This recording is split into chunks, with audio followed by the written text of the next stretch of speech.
comenzó.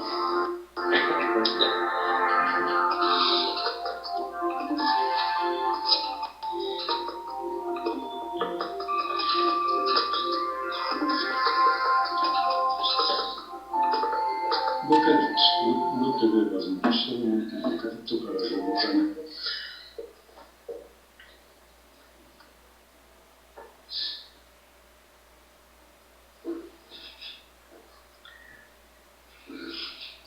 Buenas noches.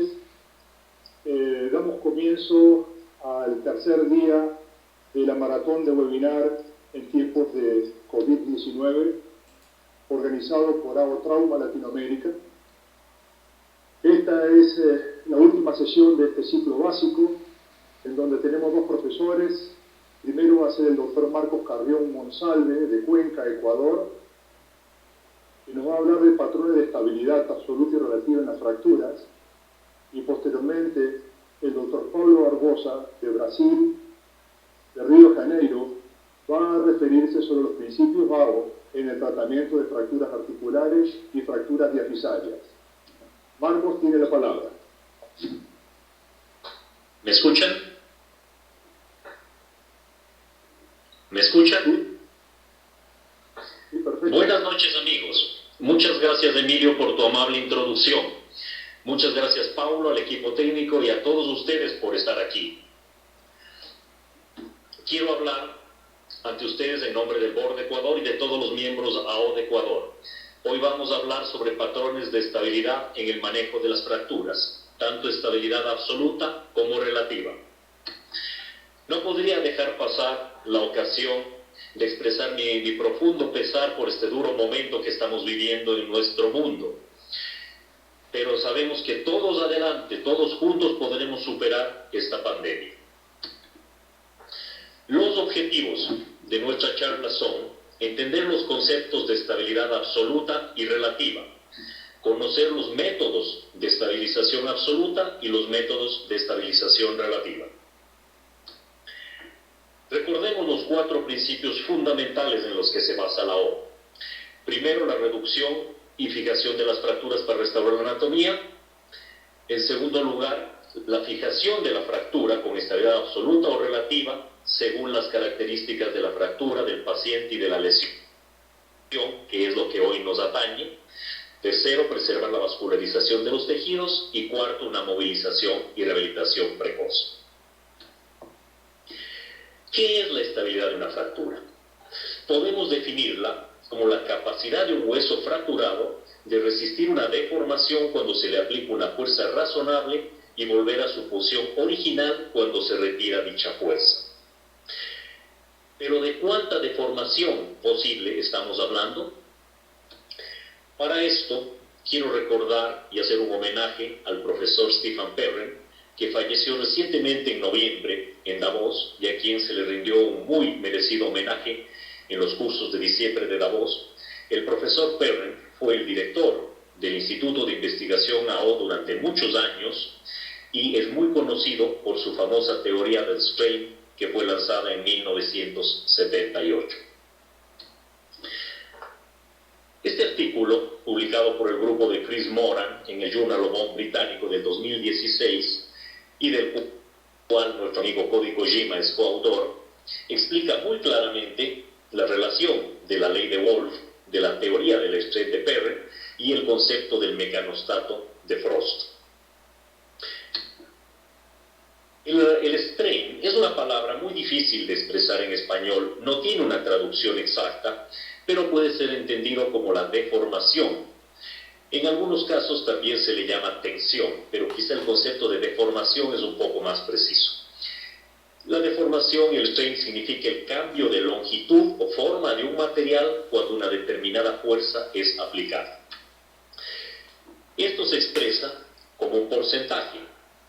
Como nosotros somos médicos y no matemáticos, es normal sentirnos asustados cuando vemos una fórmula. En este caso, el strain se refiere al cambio de la longitud dividido para la longitud original. ¿Cómo se aplica esto en las fracturas? Si, por ejemplo, tenemos una hilera de células que miden 10 micras, como vemos arriba, y a esto le agregamos una tensión que produce una deformación, un estiramiento de las células y pasan a medir 11 micras, entonces tenemos un 10% de deformación, un 10% de strain. Es solo el porcentaje de cambio. Si a su vez a estas mismas células que miden 10 micras las estiramos más, llegan a 15, tenemos un 50% de deformidad, pero la rotura celular, el material, en este caso la célula, no resiste. En el caso de una fractura con mayor superficie de contacto, si tenemos por ejemplo 3 hileras de células, estas miden 30 micras en conjunto, y asimismo podemos estirarlas un 10% cargando una fuerza en tensión, y la deformidad en este caso también va a ser el 10%, pero son 3 micras en este caso. Entonces, mientras más células haya, más comparten la deformación. Pero asimismo, si estas 3 células y sus 30 micras las estiramos un 50%, es decir, hasta 45, se van a romper y vamos a tener muerte celular. Y en el caso de las fracturas conminutas, en el caso de fracturas con muchos fragmentos, notamos de que cada fragmento independientemente distribuye una deformación y van sumando todas para el conjunto total.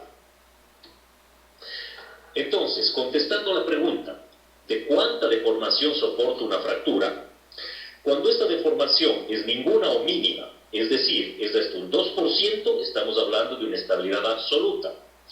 Cuando este es leve, es decir, entre un 2 a 10%, estamos hablando de estabilidad relativa. Y si es moderada o severa, o sea, más allá de un 10%, estamos hablando de inestabilidad y de imposibilidad para la consolidación. En este gráfico podemos observar cómo se comporta el metabolismo del hueso. Tenemos formación de hueso hacia arriba y resorción de hueso hacia abajo. Y el strain, o la fuerza que produce la deformación, hacia la derecha. El punto B es el punto fisiológico en donde el hueso está equilibrado. El punto A son situaciones anormales, por ejemplo la osteoporosis o el reposo por encamamiento, en el cual hay una reabsorción de hueso. Pero en el punto B entonces comienza, y a mayor strain, a mayor deformidad, entonces tenemos mayor formación de hueso, hasta que llega al punto C. Y en el punto C, entonces a mayor strain, a mayor deformidad, tenemos una reabsorción neta de hueso. La estabilidad absoluta está en el punto B. La estabilidad relativa está entre el punto B y el punto C. Y la inestabilidad está desde la C hacia la derecha. Entonces, la estabilidad absoluta comprende las siguientes características. No debe haber movimiento entre los fragmentos, o este debe ser mínimo. La reducción debe ser anatómica. Generalmente es directa, aunque puede ser indirecta. Debe haber compresión interfragmentaria entre los fragmentos, y con esto se consigue una consolidación primaria, de la que ya hablamos en los webinars anteriores. Aquí tenemos un ejemplo de una fractura de antebrazo de ambos huesos, en los que hacemos una reducción abierta, directa, anatómica de ambas fracturas. Conseguimos una estabilización con una placa de compresión que produce nada de movimiento entre los fragmentos, y con eso conseguimos una consolidación primaria. La estabilidad relativa se produce cuando hay un movimiento controlado entre los fragmentos. Ya mencionamos un 2 a 10% de deformidad. La reducción debe ser funcional, es decir, puede o no ser anatómica, pero tenemos que mantener la longitud, el eje y la rotación del hueso. No es necesario que haya compresión interfragmentaria, y la consolidación en este caso es secundaria. Aquí tenemos otro ejemplo, una fractura en un niño, también cabalgada, en la que se realizó la reducción por medio de clavos intramedulares elásticos de titanio. Entonces podemos ver en el centro la consolidación con formación de callo, porque no está rígidamente fijado, entonces hay un grado pequeño de micromovimiento que nos produce entonces una consolidación con callo, de consolidación secundaria. Y en tercer lugar, la inestabilidad, cuando el movimiento entre las superficies óseas no es controlado, o cuando hay una reducción insuficiente, no existe compresión de las superficies fracturadas, y por lo tanto no se produce la consolidación ósea. se forma tejido fibroso o tejido articular en medio de las superficies fracturadas. Aquí tenemos un ejemplo de una fractura de cúbito inestable que no fue fijada, que no fue tratada y que ha permanecido con movimiento anormalmente alto y por lo tanto no consolidó. Aquí podemos ver el corte histológico en el cual se observa tejido fibroso y una pseudocavidad dentro del hueso. Entonces, ¿qué tipo de estabilidad debemos seleccionar? ¿Absoluta o relativa? Esto depende de qué tipo de consolidación queremos lograr para una fractura específica. Entonces tenemos que comenzar por el final. Si nosotros buscamos una consolidación primaria, es decir, sin formación de callo óseo, esta consolidación se requiere en las fracturas articulares, en la mayoría de ellas, y en algunas fracturas diaficiarias de trazo simple. Entonces, en estos casos vamos a buscar una estabilidad absoluta. Si lo que buscamos, en cambio, es una consolidación secundaria, es decir, una consolidación con formación de callo óseo, esta condición se cumple para la mayoría de fracturas metafisiarias y diaficiarias y especialmente para las fracturas con cominución. Entonces, en este caso vamos a buscar estabilidad relativa. No importa cuál de los dos tipos de estabilidad escojamos, pero primero quiero mencionarles que la biología es más importante que la mecánica. Recordemos la famosa frase de Girleston: el hueso es como una planta, con sus raíces en los tejidos blandos, y cuando se dañan sus conexiones vasculares, se requiere no las técnicas de un carpintero, sino el conocimiento y cuidado paciente de un jardinero, como ya lo mencionó nuestro amigo Juan Manuel en su presentación. Ahora, el segundo tema es que vamos a mencionar cuáles son las técnicas de estabilidad absoluta de una fractura. Tenemos básicamente 4: el tornillo de compresión interfragmentaria, la placa de neutralización, la placa de compresión interfragmentaria y la banda de tensión. La primera de ellas, el tornillo de compresión interfragmentaria, es el principal elemento de la estabilidad absoluta, ya que si el hueso es un hueso cortical de una persona joven, puede resistir hasta 3000 newtons cada tornillo. Entonces es el elemento más resistente que podemos conseguir para una estabilidad. Esta estabilidad se da porque por un lado la cabeza empuja en un fragmento y por el otro la rosca tracciona el otro fragmento. Entonces los dos componentes del tornillo producen una compresión muy fuerte entre los fragmentos. En los casos en los que el hueso no sea tan resistente, podemos utilizar una arandela para que la cabeza no se hunda a través de la superficie ósea. La forma de conseguir esta estabilidad, por todos conocida, es primero hacer un canal deslizante que es del ancho del tornillo, para que la rosca del tornillo no se fije en ese canal, en un fragmento proximal, y en el fragmento distal, en cambio, hacer un hoyo pequeño que es del ancho del núcleo del tornillo, en el que la rosca va a ser presa y va a sujetarse firmemente. Posteriormente, avellanamos, medimos, labramos el hilo y finalmente conectamos el tornillo, que va a fijarse solamente en el fragmento distal y traccionarlo hacia la fractura, y por el otro lado la cabeza, entonces comprimir el fragmento próximo. Aquí un ejemplo, un caso clínico de un hombre joven. Pueden ver esta luxofractura de tobillo con aumento del espacio medial, con desplazamiento de aproximadamente 5 milímetros de esta fractura de peroné oblicua larga. Se realizó una fijación con 3 tornillos de compresión interfragmentaria con fijación completa del rasgo de fractura y con reducción del espacio medial. Existen estudios que muestran que 3 tornillos interfragmentarios dan la misma fijación que un tornillo y una placa, así que con esto es suficiente para esta fractura. Otra forma de aplicar un tornillo de compresión interfragmentaria es utilizando un tornillo de rosca parcial, como en este caso.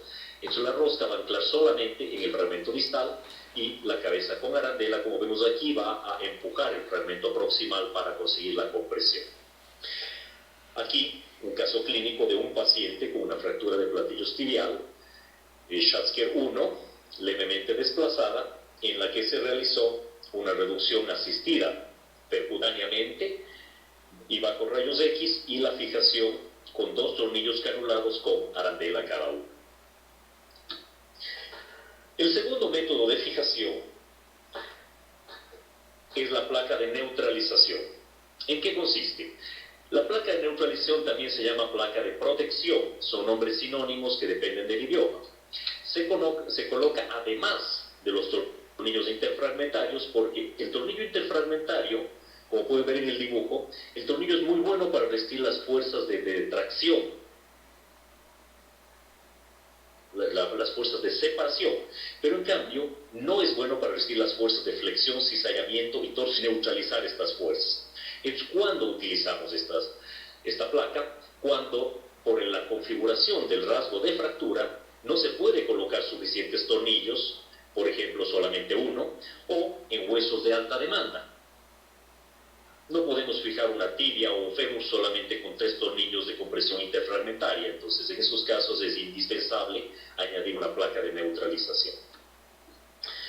Aquí vemos otro ejemplo de una fractura de peroné en el que el rasgo es oblicuo, pero oblicuo más corto, no nos da para poner 2 o 3 tornillos, entonces fue manejado con un tornillo interfragmentario, que es el que produce la compresión interfragmentaria, es decir, es el que produce la coaptación adecuada de los extremos óseos, y además una placa que neutraliza las fuerzas adicionales para conseguir una consolidación primaria en esta fractura que compromete una articulación.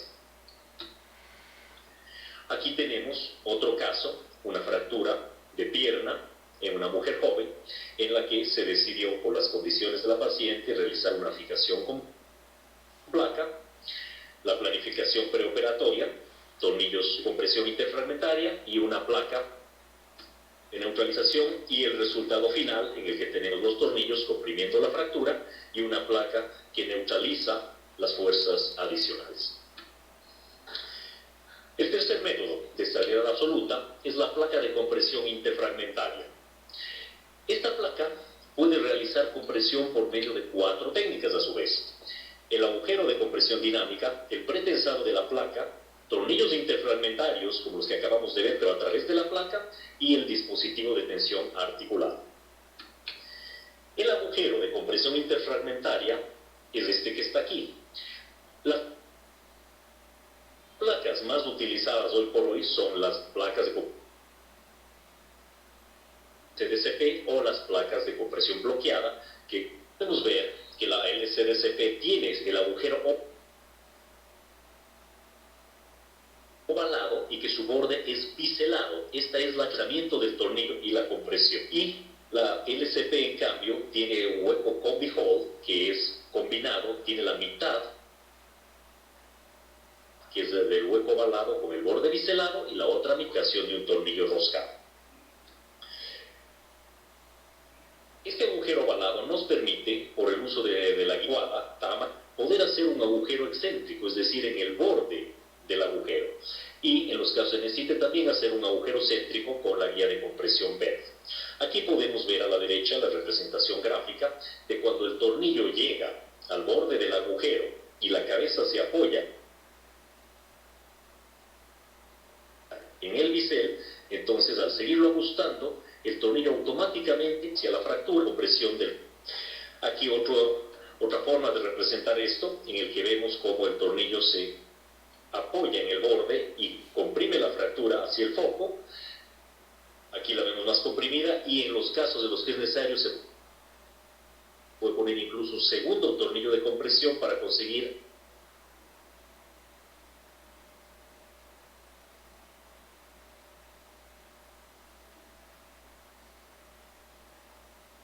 de compresión interfragmentaria. Al hacer compresión vamos a notar de que la cortical que está en contacto con la placa se junta, se comprime, pero la otra cortical se abre. Aquí podemos verlo un poco más claramente a la derecha. Existe compresión en la cortical proximal y una distracción en la cortical alejada. Entonces, ¿cómo evitar esto? La forma de evitarlo es pretensando la placa.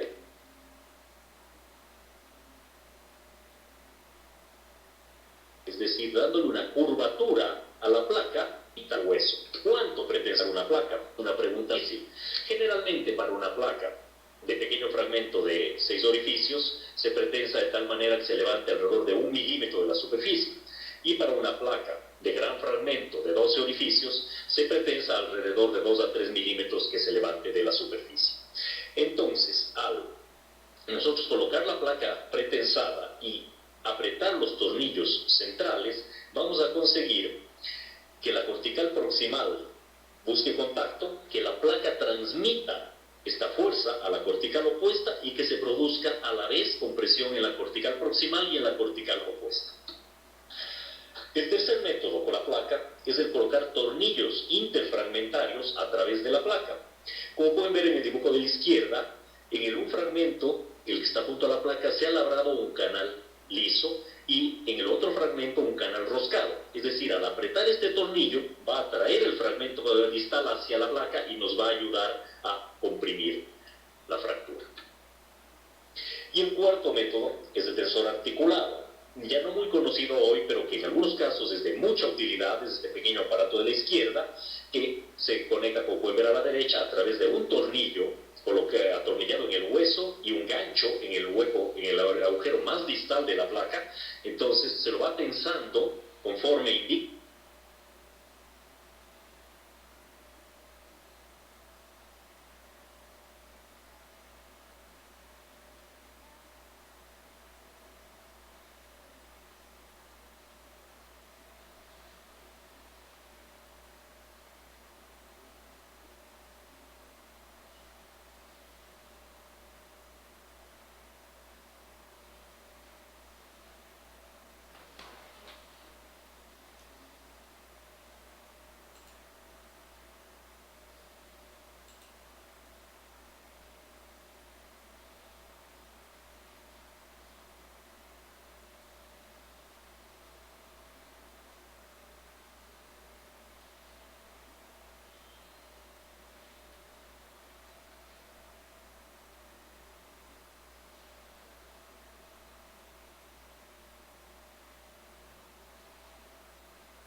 Si es posible, yo diría que continuemos con el doctor Pablo Barbosa. Los temas son similares. Los temas que va a desarrollar Pablo son principios año A en el tratamiento de fracturas articulares y diafisarias. Yo estoy grabando algunas de las preguntas que los participantes están haciendo. Le agradecería que sigan haciendo preguntas. Algunas se las vamos contestando en el chat, y las próximas vamos a aprovechar este tiempo que nos va a sobrar para contestar verbalmente las preguntas. Así que Pablo tiene la palabra cuando quieras comenzar. Buenas noches, gracias Emilio, gracias a todos de BOR por la invitación, y lo quiero decir, congratulaciones por la iniciativa en este momento difícil que estamos viviendo en Brasil, ahora en Latinoamérica, sí, siempre involucrada con la educación y con la mejora del tratamiento de los pacientes con fractura. En este ciclo básico estamos hablando de principios, y es importante mirar el conocimiento como si fuera un árbol semántica.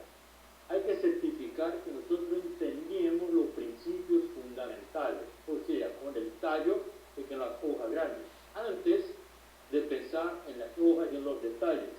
Si hace así, tú no tienes nada que se pegar. Entonces esa es la importancia, y yo quería empezar con exactamente demostrando la importancia de los principios.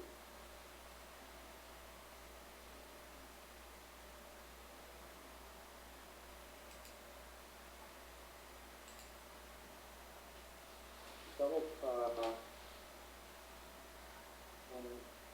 con el cambio de diapositivo, y cuando hablamos del principio de tratamiento de la fractura, estamos hablando de estabilidad absoluta o estabilidad relativa, como hablaba ahora en la charla,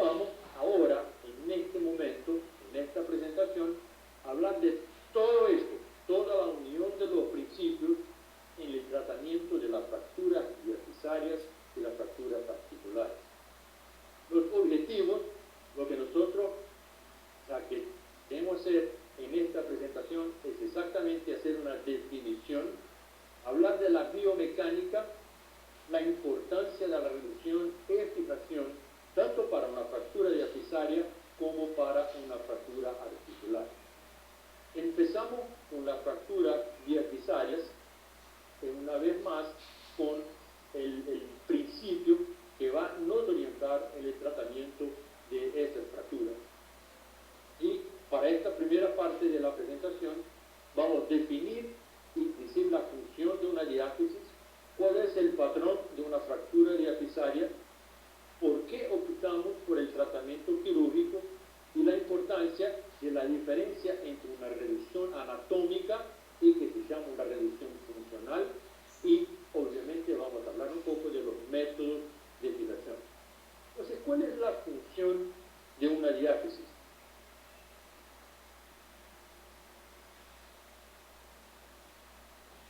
La fractura, la diáfisis que estamos hablando por la clasificación de AO son las fracturas del segmento 2, definidos por la unión entre los segmentos proximal y distal, que está definido por el cuadrado de Heim, como se puede mirar en este diapositivo.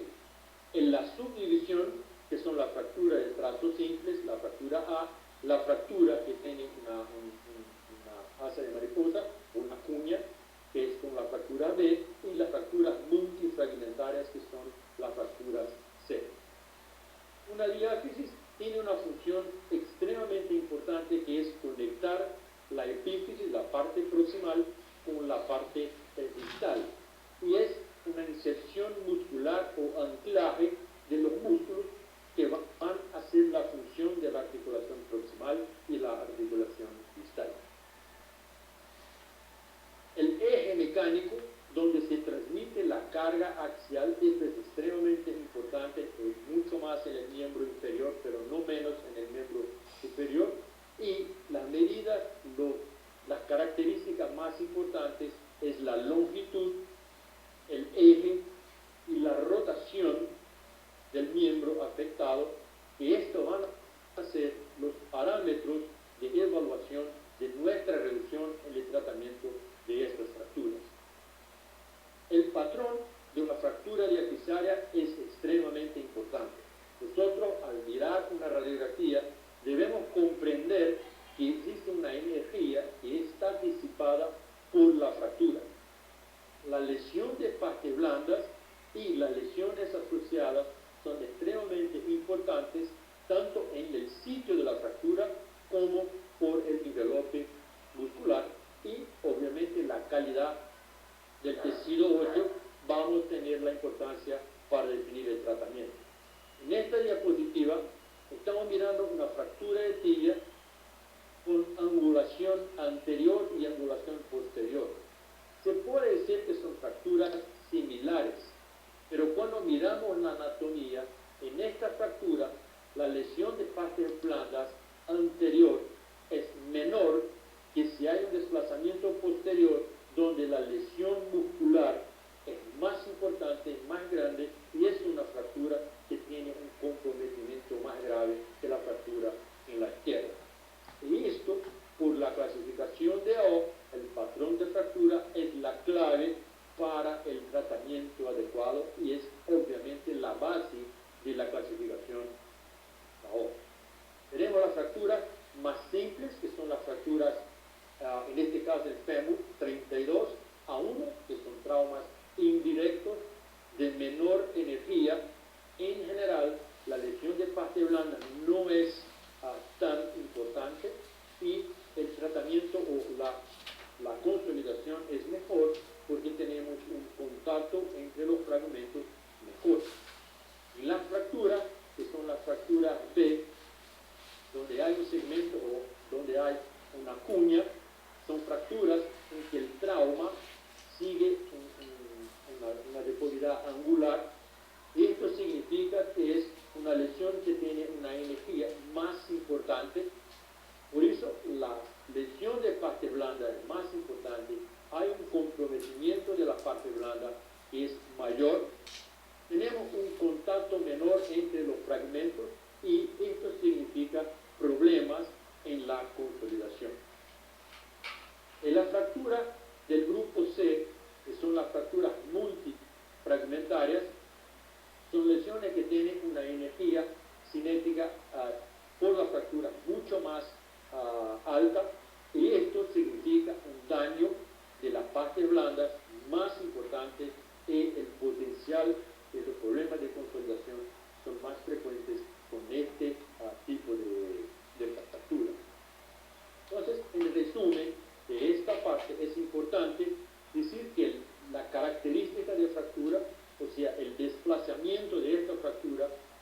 la indicación de parte blanda, del estatus de las partes blandas, esto en conjunto van a ayudar al cirujano en la toma de decisión del tratamiento. El diagnóstico de las fracturas diafisarias en general no es muy difícil, pero nunca podemos olvidar la importancia del examen completo del paciente, el examen neurológico y la evaluación, como en este paciente que tuvo una fractura de tibia por una arma de fuego.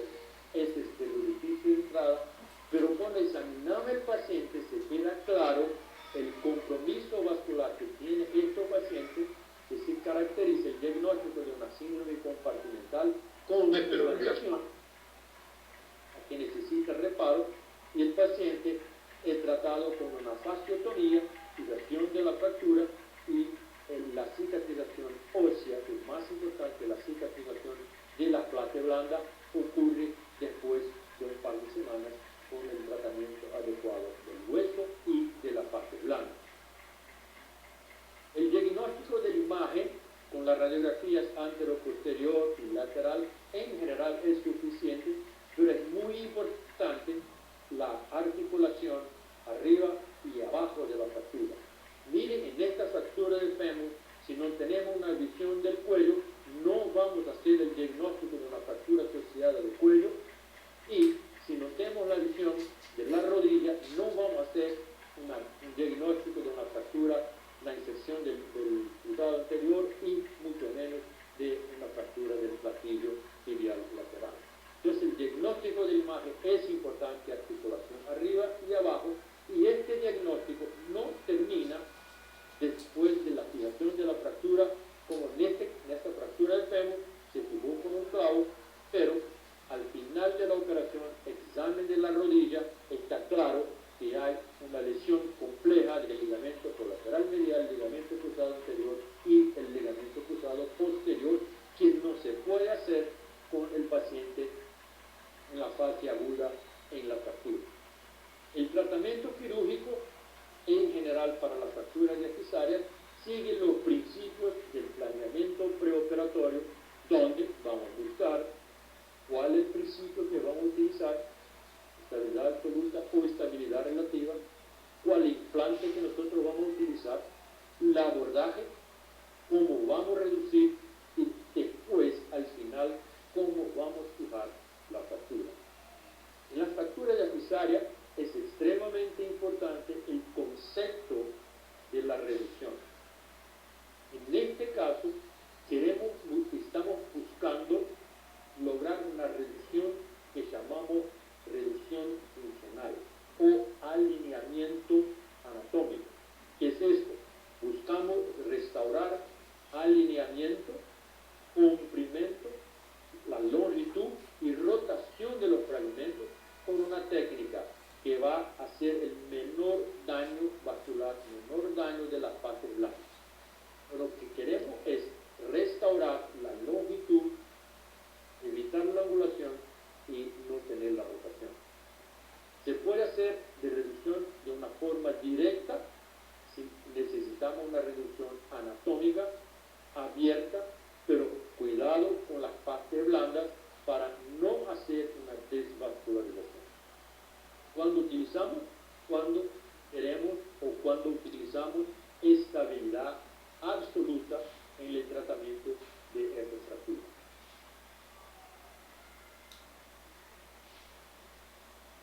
En las fracturas diafisarias, en general utilizamos la reducción indirecta de forma más frecuente, sea con tracción, distractora o fijador externo, vamos a hablar un poco más adelante, pero buscamos un alineamiento anatómico. Vamos, otra vez más, buscar una reducción cerrada con menos daño de la parte blanda, y en general vamos a utilizar una estabilidad relativa, pero también se puede utilizar una estabilidad absoluta. Y ahí está, una vez más, para demostrar que queremos restaurar alineamiento, longitud y rotación.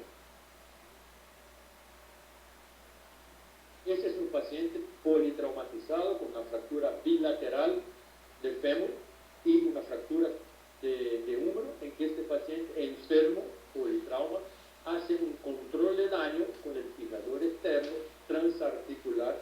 Este paciente se queda estable en la unidad intensiva, retorna al quirófano para una fijación con dos clavos retrógrados derecho e izquierdo, estabilidad relativa y una estabilidad absoluta en la fractura de tractos simples en el número, y al final una consolidación con callo, que es una estabilidad relativa por los clavos, y una consolidación sin callo por la estabilidad absoluta en una placa en el número, y una recuperación funcional adecuada en la parte, en el miembro superior y el miembro superior. La estabilidad absoluta o relativa, acá están las posibilidades en los huesos largos y en general el número. Podemos utilizar una estabilidad absoluta o relativa. En el hueso de antebrazo es una superficie articular. Por la pronosupinación necesitamos estabilidad absoluta en el hueso del antebrazo porque es una articulación. En el fémur se puede utilizar estabilidad relativa de preferencia o una estabilidad absoluta en trazo simples, y en la tibia hay absoluta o relativa. En general, en las fracturas que tienen un trazo simples, el principio es estabilidad absoluta con una reducción directa, abierta o cerrada por el método de compresión interfragmentaria con placa, tornillo, con compresión dinámica o con compresión por el tornillo y una neutralización. Siempre que hablamos de reducción directa, estabilidad absoluta, no olvidar de la importancia y el cuidado con las partes blandas. Otra vez más, es importante reconocer que el antebrazo es una articulación compleja, y en esta situación necesitamos reducción anatómica y el principio es la estabilidad absoluta, como demostrado en este diapositivo de una fractura diafisaria con minuta de radio y una fijado con tracción, tornillo de tracción, placa de neutralización y compresión dinámica, y el resultado es una consolidación per prima, una consolidación sin callo por la estabilidad absoluta. Pero en fractura de trazos simples, en la diáfisis se puede utilizar el principio de la estabilidad abierta o cerrada, y el método se puede ser el tutor intramedular o un tutor extramedular. Esta es una fractura de trazos simples, es una fractura A1 en la diáfisis del fémur. Es un caso de nuestro amigo Rodrigo Pesantes. Mire, es una fractura A1 en que se hace una reducción percutánea, una fijación con tornillo de tracción, por una técnica mínimamente invasiva, la placa de neutralización, que es el conjunto para una estabilidad absoluta con el daño pequeño de la parte blanda. Pero en la fractura de trazo compleja, el principio es la estabilidad relativa. El método de reducción es la reducción indirecta, abierta o cerrada, y el método para el tratamiento, para la fijación, es un tutor intramedular o un tutor extramedular. Conocemos el método, sabemos el principio, cuál es el método, pero no podemos olvidar que la reducción es la parte fundamental para el tratamiento adecuado de la fractura. Y esto tenemos una opción muy grande, que en cada fractura podemos utilizar uno de estos métodos de reducción, y el cirujano, el traumatólogo, necesita conocer a todos, porque una fractura va a pedir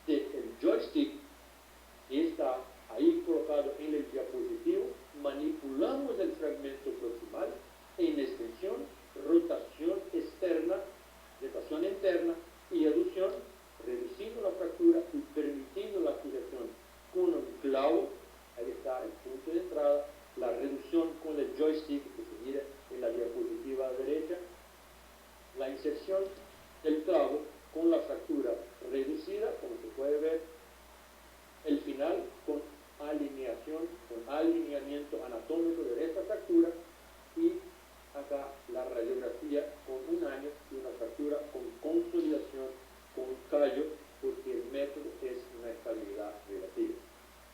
El problema que nosotros estamos enfrentando con las técnicas mínimamente invasivas es exactamente el control de la reducción. Preguntamos si es una cirugía mínimamente invasiva o si es una fractura mínimamente reducida. Esto no se puede hoy, en 2020, seguir con reducciones mínimas, con reducciones inadecuadas. Entonces el control de reducción es extremadamente importante, que se puede hacer bajo visión directa cuando hacemos estabilidad absoluta, o con imágenes del intensificador de imagen o tomógrafo, o con examen clínico en general cuando utilizamos estabilidad relativa. El eje, utilizamos el body, el bisturí, como una indicación del centro de rotación de la cabeza femoral, la rodilla y el tobillo, para evaluar el eje longitudinal de tu miembro inferior. Aquí está otro ejemplo, cómo hacer para evaluar el eje. Esta es la diapositiva. La longitud, podemos utilizar los miembros en comparación clínica o, una vez más, con el cable del bisturí eléctrico y radiografías de la cadera, rodilla y tobillo, y la rotación con la evaluación de la cadera y del rodillo, comparando, si es posible, con el lado que no está fracturado. Y en la fractura de trazos simples podemos comparar el largo de la cortical, si hay una similaridad entre el fragmento proximal y el fragmento distal.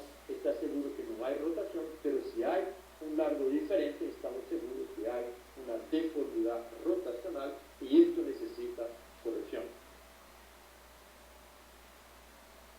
Cuanto a los métodos de fijación, estos implantes seguimos los principios: estabilidad absoluta con las placas, los clavos y los fijadores externos.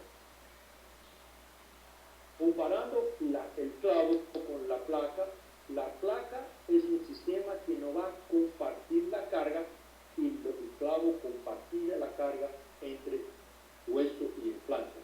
La placa tiene una desvascularización cortical y el clavo hace una desvascularización centromedular. Todas tienen ventajas y desventajas, pero hoy con las placas bloqueadas, con las placas de mínimo contacto, el daño, el periodo es mínimo, diferente de las placas que utilizábamos hace un par de años. Cuando utilizamos las placas utilizamos en la fractura diafisaria del miembro superior o el miembro inferior, si hay una extensión metafisaria, estabilidad relativa o estabilidad absoluta. La placa puente, nuestra intención es no permitir una concentración de estrés, como en este ejemplo, cuando hacemos una carga y la concentración de estrés en una parte pequeña de la placa va a ser una fractura de este implante por la concentración de estrés. Y cuando en la placa en puente, la concentración tiene una área más larga para compartir y permite una movilidad sin fracturar el implante. En una fractura multifragmentaria, entonces, como en este diapositivo, utilizamos en general, si es un tercio la área convoluta, la placa es 2 veces más, o sea, un tercio y un tercio, para la fijación en puente con estabilidad relativa. La fijación con tornillos sigue la parte proximal de la fractura, la parte distal de la placa y un tornillo central para compartir las fuerzas de deformidad mientras consolida la fractura. En general, utilizamos una regla de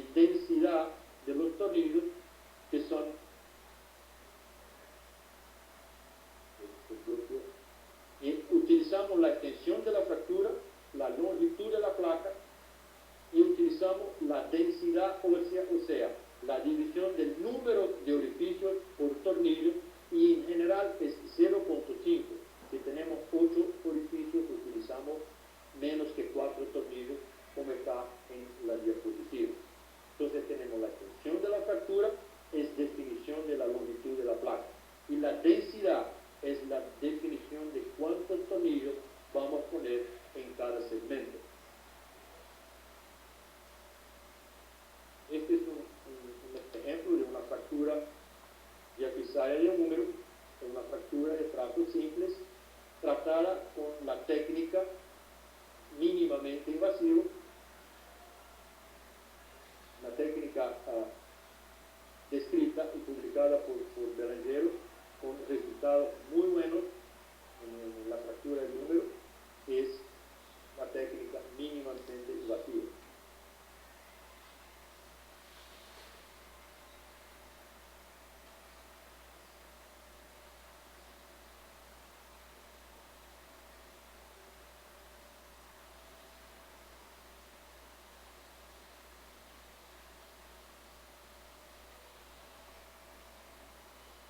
Este es el caso clínico que está hablando, el posicionamiento del paciente, y acá la fijación, mire que la densidad es menor que 0.5, y acá estamos la consolidación de la fractura, 2 meses y con 4 meses, y una excelente recuperación funcional de la paciente. Entonces utilizamos placa en el antebrazo, en el húmero, se puede utilizar en la tibia, pero en el fémur es más raro. El clavo es el implante más utilizado en esta fractura. El fijador externo, como método de tratamiento, es en general para el tratamiento de la parte blanca, el control de daño, que casi nunca utilizamos como el tratamiento definitivo en situaciones normales. Es el control de daño, como en este paciente, temporario, y después cambiamos, en este caso, con un clavo retrógrado bilateral. El clavo, este es el patrón oro de tratamiento para tibia y fémur, y es una opción válida para el tratamiento de la fractura del húmero.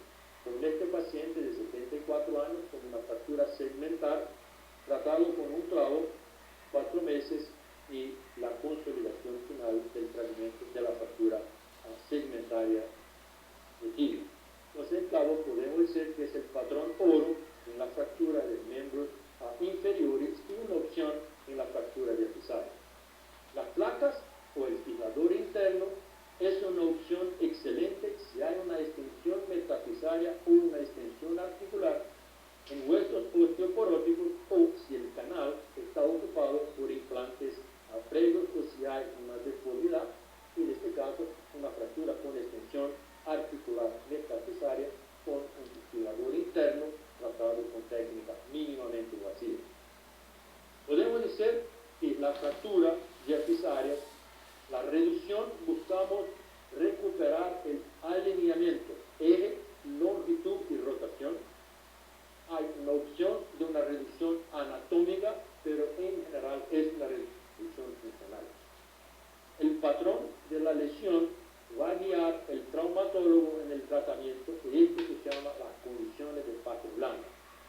Como método de fijación de esta fractura, placas especialmente en el miembro superior y antebrazo, fijador externo como un método temporario, clavo con el patrón oro, y el fijador interno es una opción más moderna con la fractura con extensión metafisaria o articular.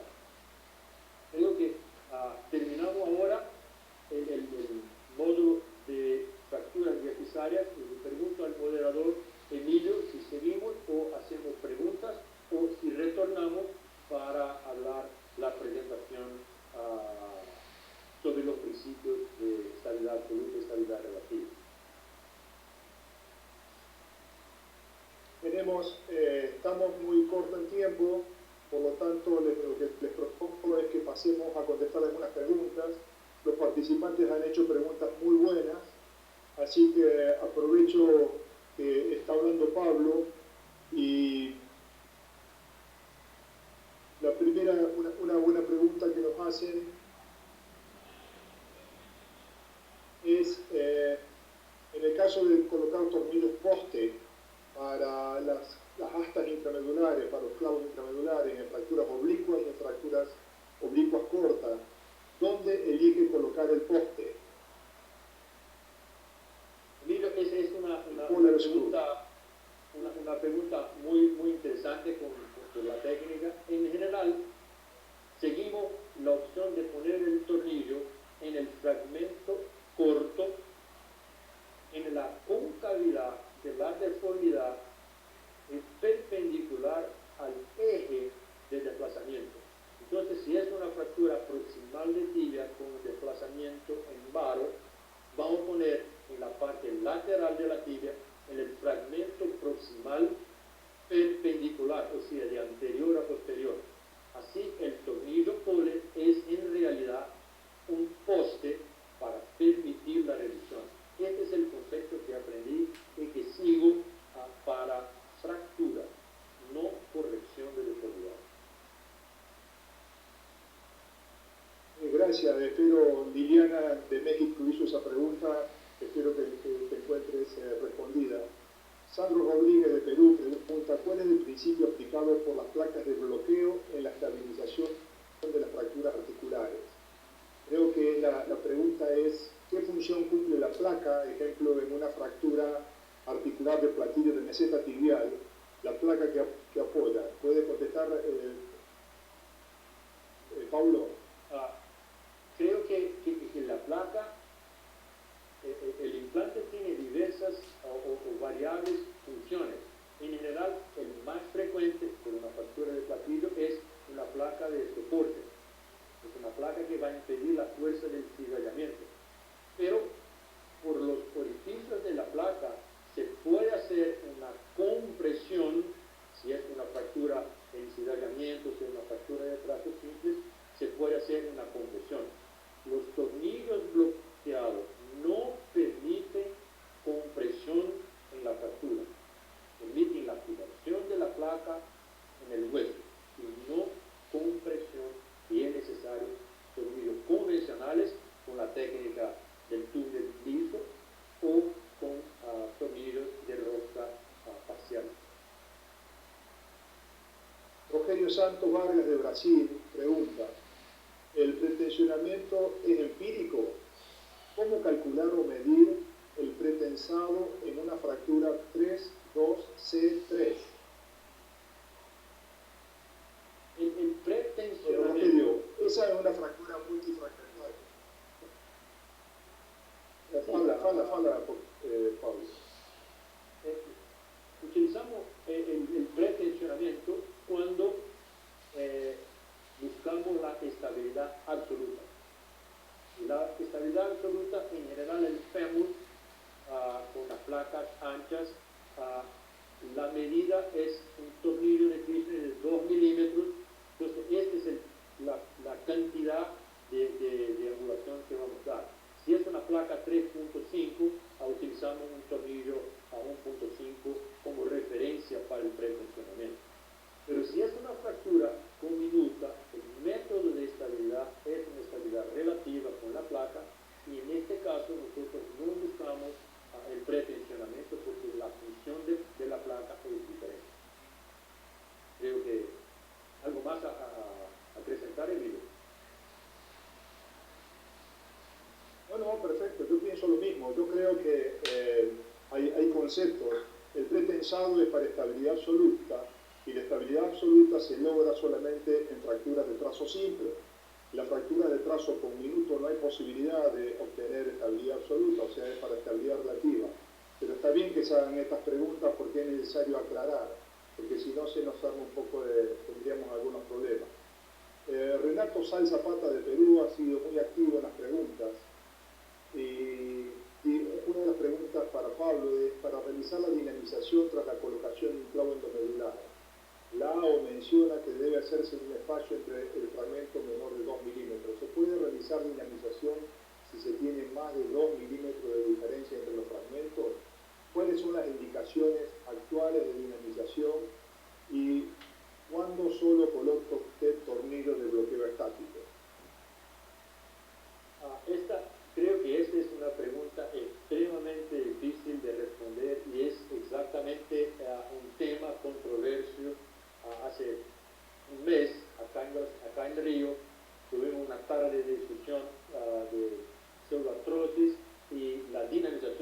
tema extremadamente caliente.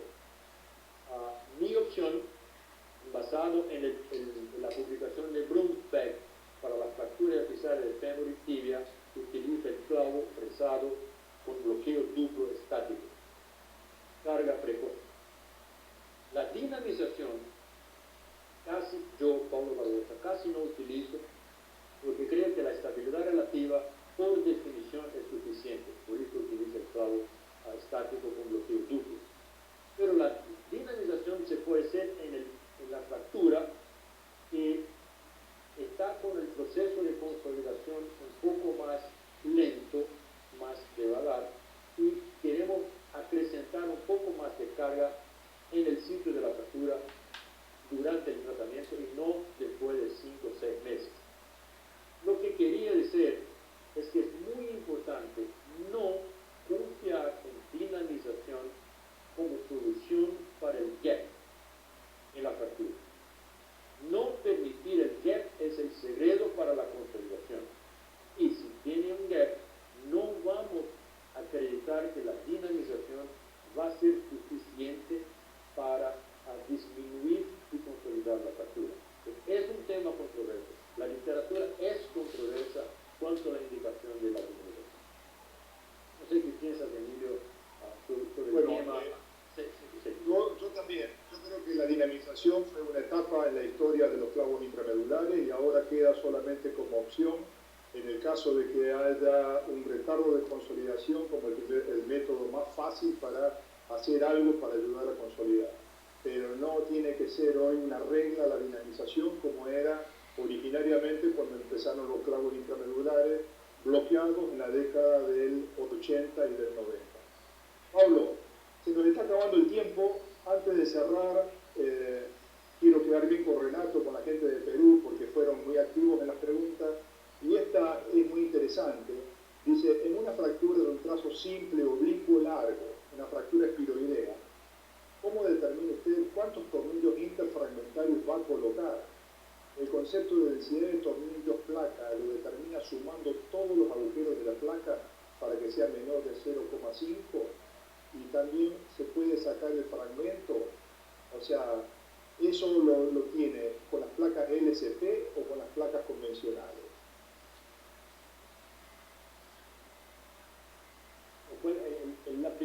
La primera parte son los tornillos de tracción.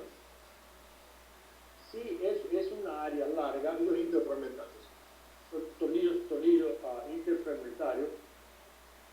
Hay que ocupar la longitud de toda la fractura. Creo que si es suficientemente para 2, 3, hay que hacer una distribución uniforme por toda la longitud.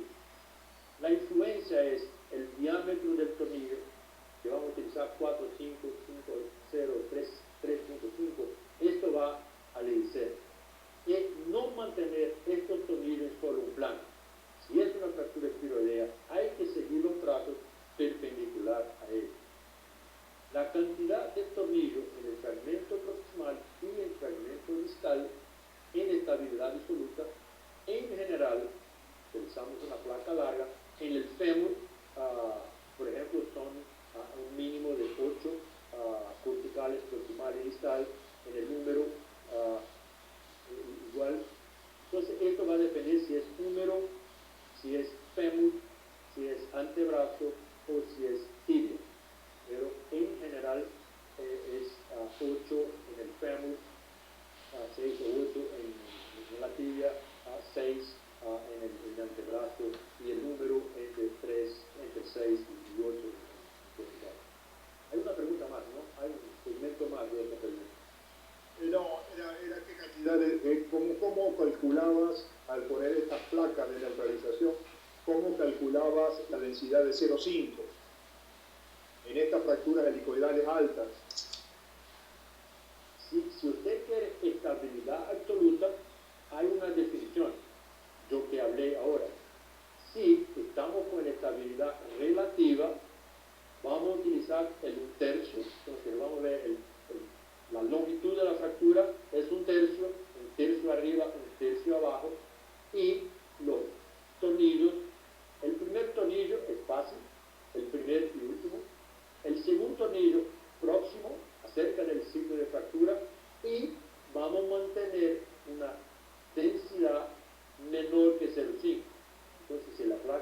6, vamos a poner 3 tornillos, y la placa tiene 8, 3 o 4, no más que eso. La densidad menor que 0.5. ¿Me acuerdo, Emilio? Bueno, Pablo, muchas gracias. Quiero agradecer a Marco también, a pesar de su pequeño problemita que ha tenido. Este es el final de la primera semana de principios básicos en el tratamiento de fracturas. Los invito a que a partir de mañana lo vean a esta presentación en la página oficial de AO Trauma Latinoamérica, en donde se están subiendo todos los webinars a partir de las 24 horas de finalizado este webinar. Para completar esto, deseo invitarlos a partir del lunes. Comenzamos una serie de presentaciones acerca de principios avanzados en el tratamiento de fracturas. Nosotros con Pablo vamos a quedar contestando preguntas. Que tengan buenas noches y muchas gracias por haber estado en este webinar. Gracias, Pablo. Gracias, doctor Mozart. Gracias Emilio, gracias a todos por la invitación y a todos los participantes. Yo quería agradecer a todo el board el esfuerzo en este momento difícil, en el tiempo récord, a organizar todas estas 3 semanas para permitir que en este momento que estamos lejos del trabajo, pero con un problema muy serio en todo el mundo, que la educación continuada siga con la calidad ahora. Es un excelente trabajo de todo el board. Congratulaciones